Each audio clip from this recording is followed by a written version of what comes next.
अस्सलाम वालेकुम dear parents, कैसे हैं आप। उम्मीद करती हूँ आप खैरियत से होंगे। और आज आपके बच्चे ने स्कूल में जीम की भारी आवाज़ों से एक बहुत ही दिलचस्प कहानी सुनी है।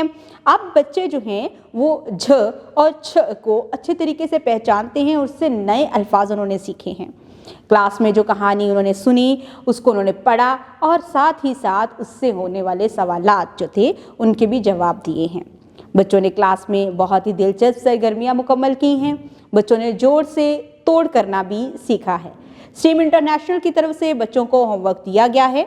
आप बच्चों की डायरी चेक करें, उसके मुताबिक बच्चों को अपनी ज़ेरे निगरानी होमवर्क मुकम्मल करवाएं और कोशिश करें कि बच्चे जिन अल्फाज को आज सीख कर आए हैं या आपने जिनको होमवर्क बच्चों को करवाया है उनका ज़्यादा से ज़्यादा इस्तेमाल उनके बोलचाल में करवाएं ताकि बच्चे बेहतर तरीके से उर्दू ज़ुबान बोलना सीख सकें। उम्मीद करती हूँ आपने इस वीडियो से बहुत कुछ सीखा होगा। मज़ीद सीखने और जानने के लिए हमारे साथ रहिएगा। मिलते हैं अगली वीडियो में, तब तक के लिए खुदा हाफिज़।